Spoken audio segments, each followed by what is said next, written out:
Hello everyone. Welcome back to Adrian's Digital Basement 2. Yep, super mini mail call. This comes from Gabe in Minneapolis, Minnesota. Hi to all my viewers in Minnesota. While I cut into this package, I can tell my blood sugar is low, so I'm enjoying some Haribos here. These are from Germany. Blumenzauber? Zauber? I don't know. Pronunciation as usual, horrible. Unfortunately, I did not write the name of the viewer who sent these in, but these are super fantastic. I absolutely love this stuff. You can't get this in the US. So yeah, it's kind of cool. There's this and the other one that looks like little cut pieces of licorice almost, but they're stuffed. I don't know, those ones, I think they're popular in Spain, but anyways, these ones are super yummy just because they're so different, and I don't know, I love them, but my blood sugar is low, so I'm gonna eat these as I work on this package. I know the camera angle is a little weird too, and that's just because over here is the TRS-80 Model 2. It's so big I can only move it off to the side while I open this package. And let's see what Gabe has sent. I have opened it from the bottom, of course, because I don't want to reveal any address or personal information. So there's several very nicely wrapped things. I can tell there's some candy in here. And at the very bottom of the box, a letter. All right, let's see what the letter says. Mr. Black, please find enclosed a random assortment of electronics and Minnesota-made candy. Awesome. I'm afraid we are not known for our gummy candies as much as we are for nutty and gooey treats, but hopefully these will have nonetheless survived the journey. It has been a few years since I've had a chance to test the electronics. Some work better than others. In particular, the OEM Gus board made for the Compaq, that's kind of giving away what's in the package here, I am told was vulnerable to early death. When word went around in my college dorm in the late 90s that they were going for cheap, but were not very robust, I bought two. I did get some years of use out of them, but in the end, I was not able to get either to work. Perhaps you can find the problem, and if I find the other one, I may manage to fix it as well. It would be nice to run those demos that require it on original hardware again. The Gravis Ultrasound was a very renowned sound card on the PC for the ability for you to load samples into it and then had hardware wavetable synthesis, so to speak. It was very much like the Amiga, it just had more channels and plenty of memory on board for dedicated samples. I actually had one of these cards in the 90s when they were a thing. I remember buying it, it came from Canada, didn't hold on to it, and they're very rare and they're very expensive now. I wish you continued success in your YouTube channel. I really enjoy seeing rare hardware and advanced testing and repair techniques that did not ever become well known this far from California. I don't know how long I will be able to go on with my YouTube channel. It's hard to go on in the face of so few views, but as long as I can, I'll keep posting Minecraft, Mario, and retro game content. I don't have the equipment or steady enough hand to do any kind of content like you do, so it'll be good to see some of this old hardware put to good use, entertaining folks rather than just taking up space in my attic. Don't hesitate to let me know if anything else caught your eye or if you'd like to know what's in any of the other boxes. I also have some additional boxes further in the attic with even older stuff that I'd be able to dig and explore further in a future video, or if you ever find yourself in the flyover country, let me know. You can have a look yourself. Flyover country, what Gabe's talking about is that the Midwest is typically known as flyover country for people who live on the coasts. You fly from one coast to the other and you skip over that middle stuff. That's just a colloquial joke there. So if you couldn't tell from that, Gabe had recorded a video where he kind of went through some of the stuff in his attic and he's like, hey, if you like any of this stuff, just let me know. I emailed him and said, yeah, sure, like send me a few things. So I kind of picked out some cards, which I think he has sent along. And let's check out these yummy treats from Minnesota. Pearson Salted Nut Roll. Oh, that sounds super good. Vanilla nougat, golden caramel, and roasted peanuts. They sound absolutely divine. I love nougat, I love peanut. Yum. Then this one is Nut Goody Maple flavored from Pearson's. Real milk chocolate, roasted peanuts, and maple nougat. Well, I'm not gonna break into the candy right now because of course I have this candy right here, but that is super sweet. I love peanut flavored stuff. I love nougat. That will get consumed for sure. All right, I swapped the camera angle here so we can get the top-down view while I unbox this stuff. Oh, looks like some more candy was lurking in here. Ooh, apple cranberry meringues. They're so light and fluffy. Cool, okay, that sounds really yummy too. contains eggs. Yeah, of course, that's what meringues are made out of, egg whites. Burnt sugar is the name of the company, and yum, those are gonna be delicious as well. Yeah, very nice. Oh, and look, there's more candy here too. This is amazing. Okay, another one of these Nut Goody bars here, and we got some, oh wow, these look interesting. Let's just take a closer look. I know I'm prolonging looking at this retro hardware. That's a weirdly hard to open Ziploc bag. Feels like taffy. And then here we have mint patties from Pearson. So this is like the York peppermint patties. I guess it's the Minnesota version of them. Awesome, I love mint flavor. A whole bunch of those. Wow, Gabe, thank you very much for the candy. So, okay, let's check out the stuff that he has gone ahead and so kindly sent. Let me, so Gabe, as he mentioned, he has a YouTube channel, but he says it's hard when you have so few views, and I can only imagine.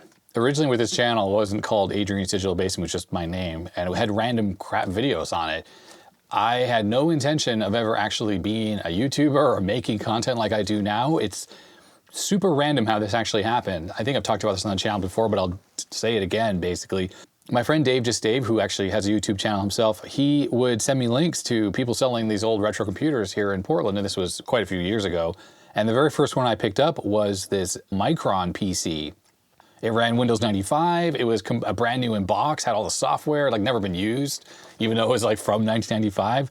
And I went and picked that up, and I still have that machine, of course, and I made a terrible video about it. And then I made some other videos, and they were all kind of crappy. And there were some views trickling in over the years. So my friend Dave, again, he just said, why don't you turn on the monetization and see what happens? And I said, sure, I guess. I had not even thought about that at that point.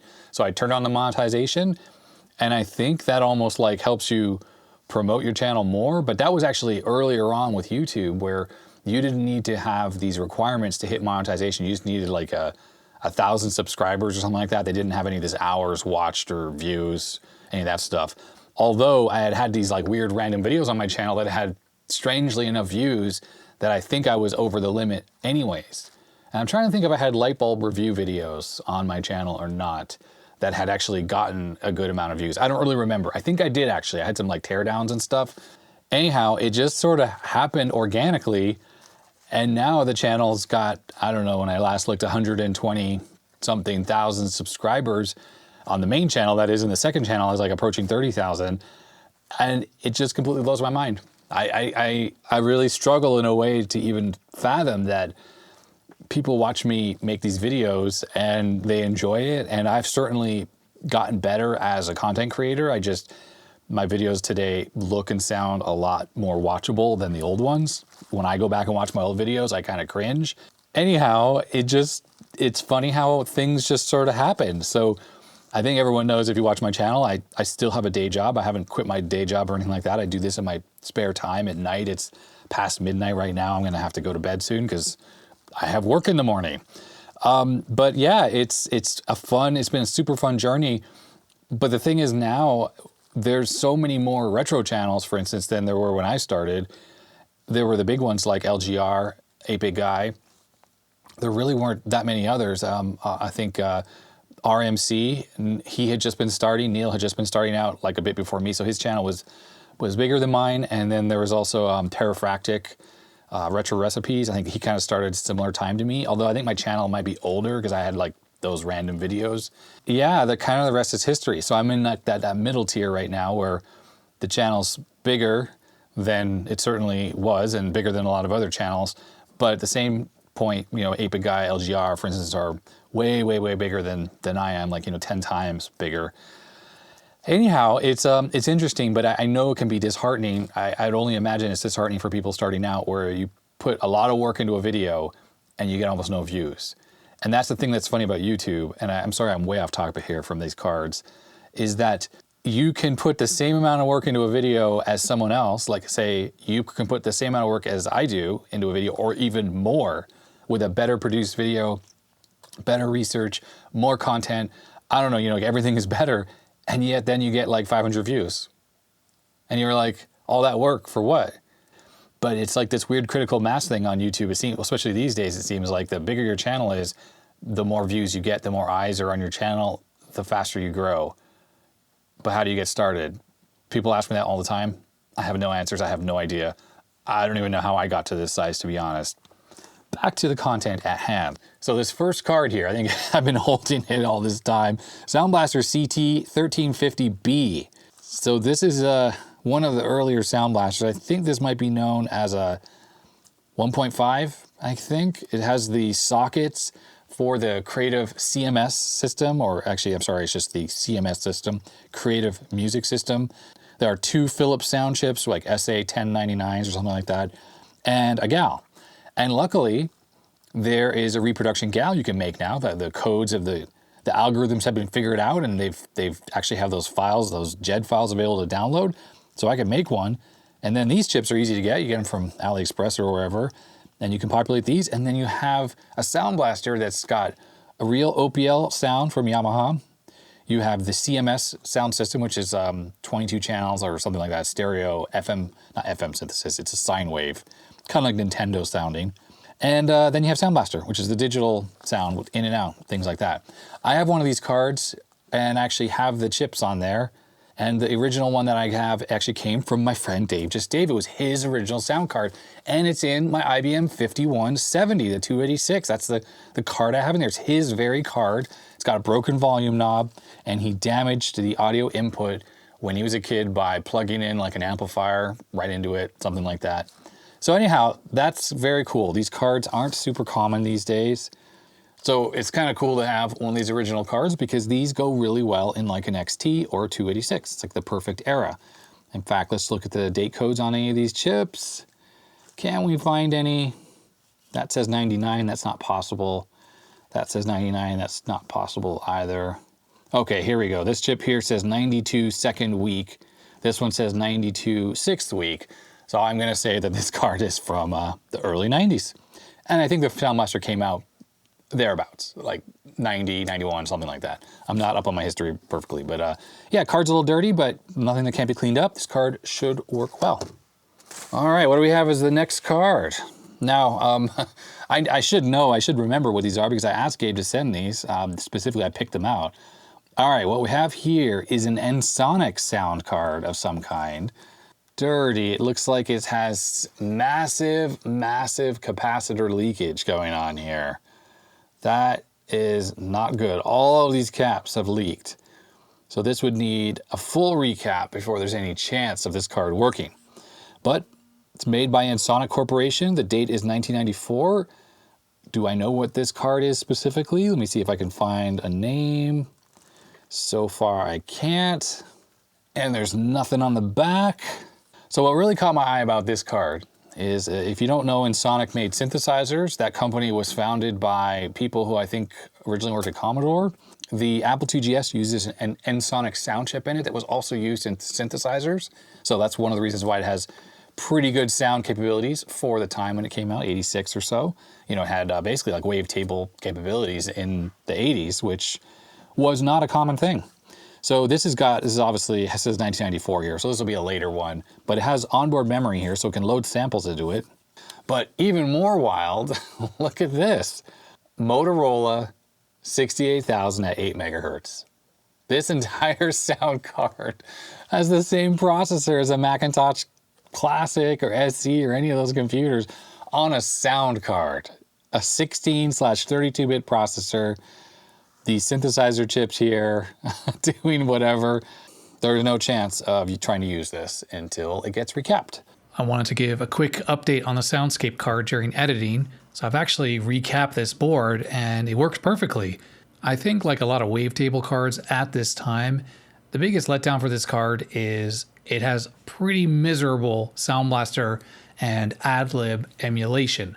So it really works well as like a Windows 3.1 or even Windows 95 sound card, but it pretty much sucks for any use with DOS games. The general MIDI sound is pretty good actually, so a game like Duke Nukem would work fine with it. But any game that uses AdLib sound that doesn't support general MIDI sounds pretty terrible. But it's just nice to know that this card did actually work. And I know people are going to ask, but I did not record footage of me recapping this board. I did use the twist method, and I actually replaced all the electrolytics with ceramic caps because I ended up having a bunch of them. And yeah, that made the card work perfectly. There was actually one cap that was already ripped off the board. You might notice it here in the video. And there was another one that actually had a damaged trace. I think it got bumped at some point during storage, which had lifted the pad. It was already like that before I even touched the caps. I will have to buy them, but hopefully this card can come back to life. You know, if the corrosion's not too bad underneath all that gunk, that really sticky, nasty brown gunk that is definitely electrolyte. No such problem on the Sound Blaster. It's got regular caps here. They have not leaked because, you know, those SMD caps in the 90s, it was like a plague. All right, so next up, let's see what we got here. I can't even remember. What we got here is a Sound Blaster 16. It's got a piece of wood on it because I think this is up in Gabe's attic. Sound Blaster 16. Look at all those caps on there. This is a CT 1740. I like these because I am pretty sure this is the non-plug-and-play card, so it's got jumpers. This also has the real OPL sound chip. There it is. It's the OPL 3, which is sort of a, I don't know, is that a combo production with Creative Labs? Either way, this has got the Yamaha chip on here, so that's really cool. This interface might be for the Creative CD-ROM drive, so it's not IDE. Side note, if you have Creative Sound Blaster cards that have regular IDE, you can use them on 286s with hard drives. You just need to use the XT IDE BIOS, and I'm pretty sure it supports the card. I think so. So yeah, check that out if you have one of these cards lying around. Anyway, it's got the usual volume control in the back. Good stuff, good stuff, good stuff. Not much to say about that, except these cards are great. But look at this. Look at this daughter board that goes with it. This is a Yamaha General MIDI daughter board, the DB50XG. I am very much not familiar with this daughter card, but this plugs into the Sound Blaster into the wavetable port right there. Make sure if you plug it in, I just placed it there, that you align the pins perfectly. But this adds wavetable sound or a synthesizer, like a MIDI synthesizer, to your sound card directly. Of course, there are new alternatives for this that are tiny little cards to plug in there. And back in the day, Creative Labs even made one that plugged into this. But this is the Yamaha one, which maybe it's sort of like the Sound Canvas or something. I found a little article on it right here, the DB50XG daughter board released in '96 that fitted on the Wave Blaster expansion port, adding polyphonic MIDI-compliant wavetable sampler. The board is self-contained and easily adapted to create polyphonic MIDI synthesizer. And here's another article talking about the card, and it's talking about it has between 16 and 32 note polyphony. Each sound is made up of one or two elements, and there's an equal distribution between the one element and two element in the sound card's library. It's based on the same synthesizer chips found in the Yamaha MU50 and MU80 sound modules and the QS300 keyboard. They are indeed impressive. This card uses 12 megabytes of sound compressed to a 4 megabyte ROM, and there are 672 sounds and 21 drum kits in total. There's the XG mode, which provides 480 melodic sounds and 11 drum kits. And of course, XG is Yamaha's answer to the Roland GS standard. It provides compatibility with general MIDI, but adds variation to existing sounds, as well as employing digital effects. So indeed, that's pretty interesting. I really, like I said, I don't know anything about this card whatsoever. All right, we are not done yet. There is more yet to come from Gabe here. All right, so this is made by STB. Is this the Gravis Ultrasound, like, compact card? I mean, it's weird. It just doesn't say anything here. 1997, Rev A. It's got memory on it, which is very much like the Gravis Ultrasound. And the main IC on here is the Interwave. So yeah, interesting. Okay, so that could be the Gus clone card, I guess. Let's look at the last card here, because maybe this is the Gus clone and it'll be more obvious to me. Or maybe this will be something else. Oh, okay, well, this is a video card. So clearly this is not a Gravis Ultrasound. So this is a VGA Wonder 16. And what I like about these cards a lot is it has both TTL 9-pin digital output and VGA on the same card, fully populated with RAM, 256K of RAM here. And these cards are not fast, but they're very compatible with a lot of stuff, and there's software control for them, so you can like say what kind of output you're gonna go to. You can go to a CGA monitor, EGA monitor, VGA monitor, multi-sync monitors, monochrome monitors. This thing can do it all. I kind of love these cards. I think I have one other of these, and so it'll be fun to test this out. All right, so that means that this one is the Gus clone. I'm gonna have to do a lot of research on this card, see if I can figure out what the death he talked about is. I don't think I'll be able to do that in this video though, so that'll be for something in the future. But up here, STB Systems, 1996, audio input, product of Mexico. And as I said, the main IC is the Interwave AM, it's hard to read the marking on here, 78C201AKC is what it looks like. I think was designed for Gravis. I mean, this doesn't even say Gravis anywhere on here, but I guess like Gabe said, it's a clone that was put in Compaq machines. Very interesting. All right, well, let me grab the little test bench so I can at least test out a few of these. All right, I haven't had the old Pentium on the bench in quite a while. I'm always using the 36SX lately, but I like this board. This is like an Intel board. It's got SMD caps, but none have leaked. I think it's a Pentium 133 as well with cache and you know, that stuff. But anyways, okay, so this is just the board on its own. Booting up, it is working. Let's first start with the Sound Blaster 16 here without the Yamaha card, the most likely one to actually work right off the bat. And that's because I have the drivers already installed on this card here. All right, it's booting up. I have some speakers here. Oh, look, it found the card. Configured at A220, Interrupt 5, DMA 1, and high DMA 5. And we'll run the old diagnose program here. 8-bit testing, you know that one. There it is, I hear it. Let me turn the volume up. Testing. There it is. 8-bit testing. So that's both channels. 8-bit testing. Right channel. 8-bit Left channel. Thumbs up. 8-bit sound works, 16-bit sound. 16-bit testing. That works. Uh-oh.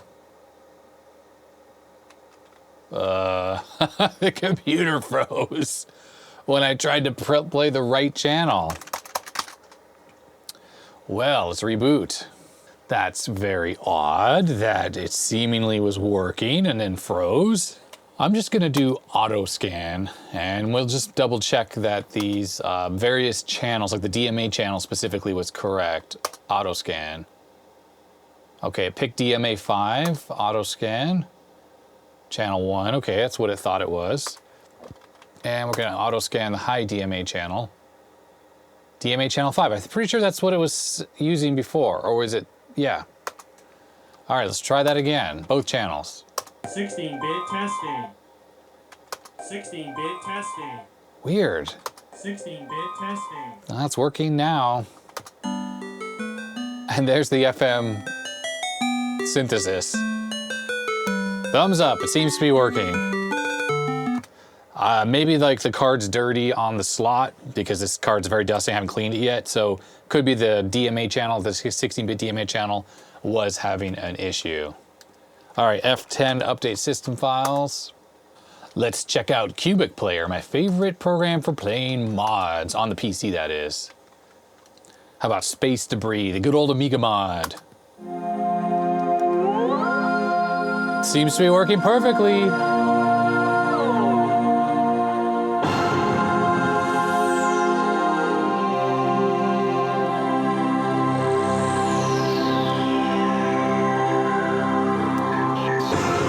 It's a 16-bit dance party.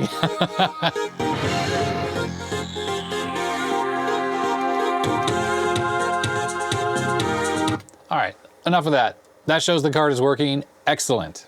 I definitely need to give this card a thorough washing because it is dirty. All right, next up, let's try this Yamaha card. And I'm gonna use my other Sound Blaster, which I know is fully functional and working perfectly. I'd like to give this card every opportunity to work perfectly. Bumps right up against a large capacitor there. So that's kind of funny. Just making sure it doesn't short against things. It's okay. I have some MIDI files here. Let's just try planetx3-1.mid. Oh, that's working.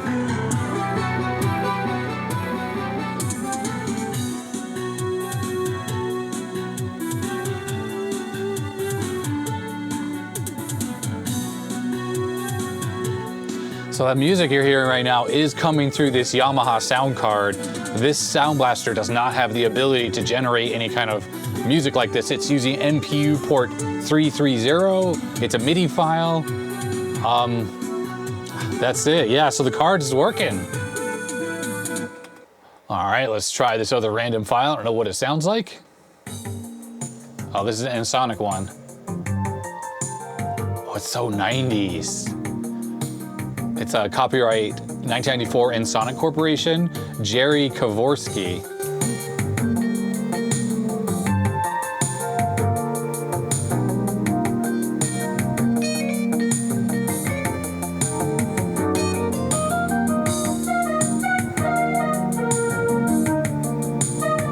All right, well, that's enough to know that that card is working. So I'll have to do like a sound off in the future between this and the X2 Dream Blaster and then maybe the A32, and if I can ever get the Gravis Ultrasound working. So that's pretty sweet that that works.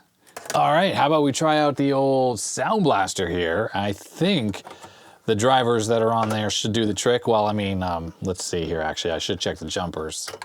IRQ7, no, how about IRQ5? It's set for 220, which is what I want. CMS is turned off, well, it's not installed. Joystick enabled. DMA control, I think it's on DMA 1, so that should do the trick. The Sound Blaster 16 drivers obviously won't work, but I should be able to run a game that supports Sound Blaster or something. A little Deoxit in the port, just for good measure. How about some on the volume knob as well? This card needs a wash. Definitely needs a good wash. All right, let's see what happens with this card. There was a pop. It's good. It means something's happening. All right, so the Sound Blaster 16 drivers are complaining. Let's just see if the blaster is set. Yeah, it still is set. So let's go to Doom and we'll set this up. We're gonna set this up with Sound Blaster 220, sound effects, Sound Blaster 220, IRQ 5, DMA 1, and 4 voices, that is. Is there a test? I guess there's no test. We just have to save and run the game.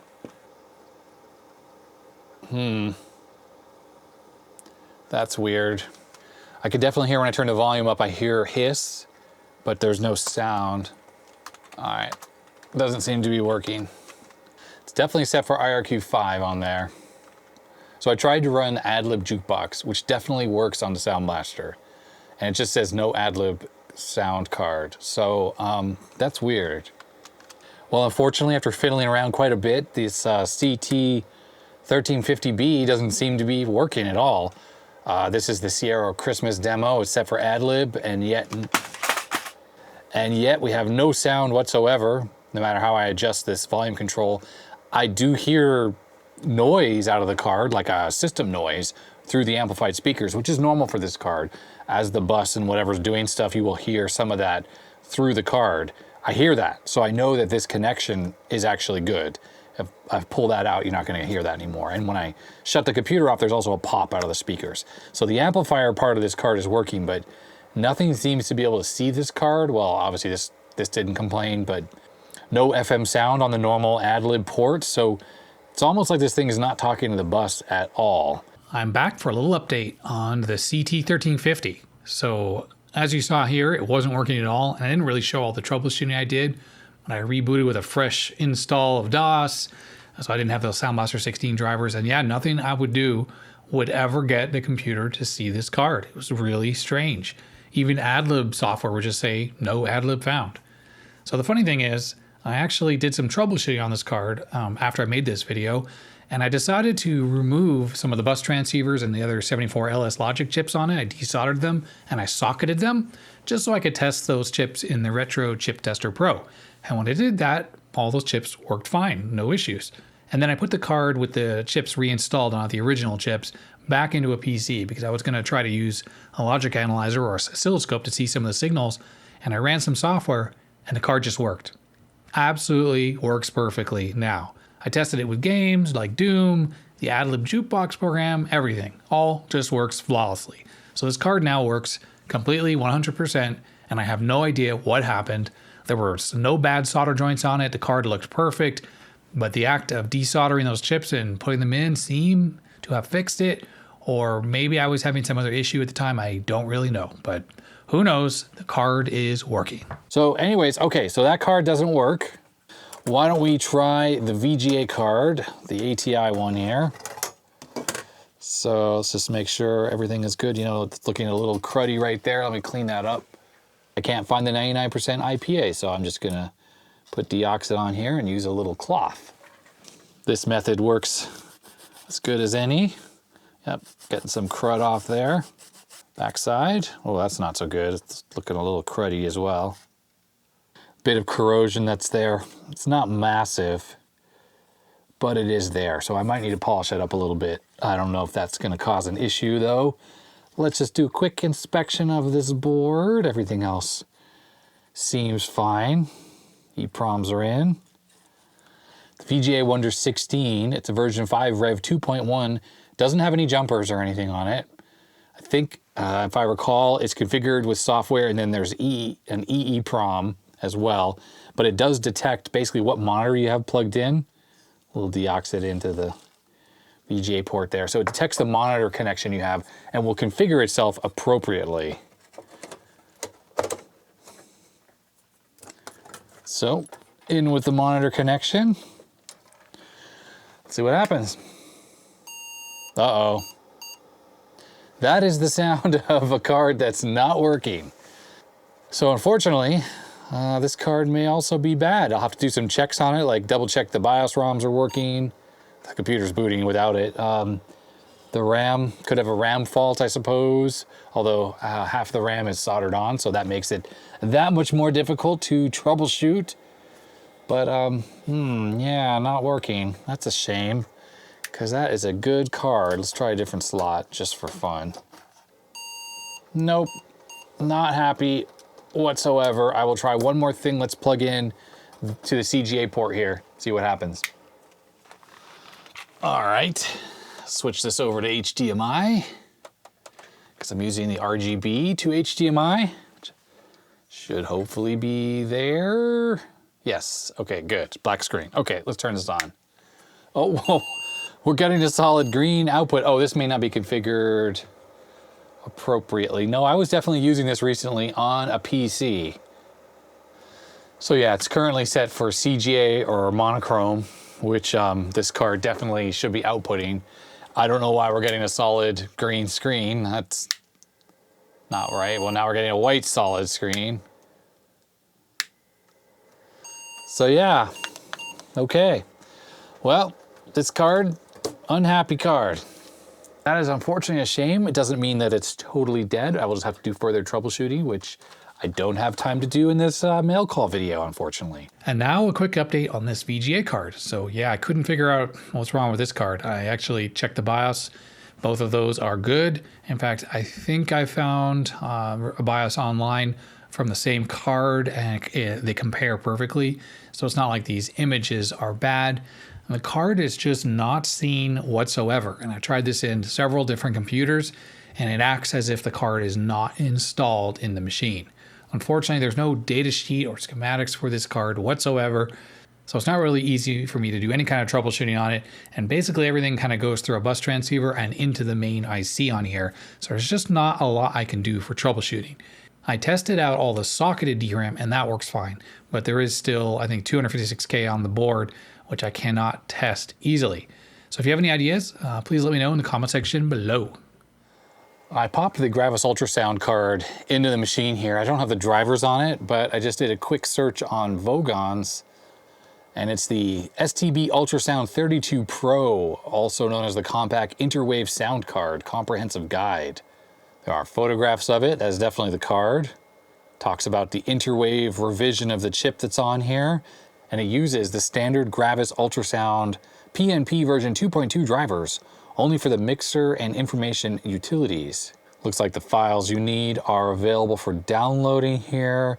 Anyhow, I thought this might be something I could do quickly to try out the card, but it doesn't look like that is possible. So I think I'll have to just do definitely a lot more reading, not to mention try to figure out this card death that happens on these. Because, you know, if I can't even get the drivers installed properly, then it's going to be difficult to troubleshoot a card that's not working, right? And now a quick update about this Gus card. There's a modified ROM which you have to install on it. And then with a combination of the interwave drivers, which are a little bit newer than the Gus drivers, and some of the older Gus drivers in combination with each other, got this card working. It totally works. One thing that's not working, I can't get working, is the Mega M program. That's the Sound Blaster and AdLib emulation software. But as a Gus card, it is working. Although in some programs, it's a little clicky, like the audio clicks a little bit. Now, I only tested it so far on one motherboard, so that might just be a problem with the ISA bus on that one machine, or maybe the video card I was using, but it is up and running. And the one thing that's different about this card than a regular Gus card is the mixer chip or is it a fader chip? I don't know, whatever it is, that is weird, and the normal Gus drivers do not control that. And this card out of the box had all the volume set to nothing. So when I tried to make sound with a Gus driver, it just would not work at all, no sound. But using the interwave drivers, it worked fine. But then that really only works in Windows 95. Anyways, it's a long and convoluted story. If you read through that thread on Vogons and you have one of these cards, everything that you need to get working is on that thread. So just search for that thread. I don't have the link handy, and you'll find everything you need. Okay, so let's do a quick summary here. So this Yamaha sound card, this definitely worked properly. So that just needs a clean. The Sound Blaster 16 seemed to be working properly. It just needs a good clean. I mean, it did freeze up that one time, but it could be dirty on the connector down here. This VGA card, on the other hand, I'm gonna put a question mark, maybe with an X there, just to say that's not working. The Sound Blaster CT1350B, which actually is a Sound Blaster 2.0. I think I said 1.5 earlier. I think that was incorrect. That has an X there, so that will require some troubleshooting. If I can't get this working because like one of the main chips has died, of course, the OPL chip is very useful along with its DAC here. So these two go together, you know, to fix another card or to put this on something else or whatever. So it's not a total loss, but it is unfortunate. So it's really, I've never had one of these not work. They're very reliable, seemingly. Then we have this card, the Ensoniq card, which I didn't find out what it is. I'm gonna put a question mark right here. We don't know if it works. It's gonna need a full recap. I'll have to do some research on this thing. See what kind of a card it is, see how good it is, how capable it is, how supported it is. Because of course, if it only works in, you know, as a MIDI card, not as a general sound card, it's a little less useful, but you know, maybe it's something cool and awesome. Okay, and we have this STB Gravis Ultrasound card. I'm just gonna draw a question mark right here because I did not test it. Don't worry, the Sharpie does come off when I do test it, if it does work for some reason. But Gabe said it didn't work for him, it stopped working. So that would imply that these cards died. And I think that's it. Yeah, this was the Sound Blaster card I already had. And yeah, that's it. That's all the stuff. Of course, there's all this candy here as well. So I guess that's it for this super mini video, which probably ended up being quite long because I talked a lot and did a lot of testing and stuff. So anyhow, thank you very much, Gabe, for sending this stuff in.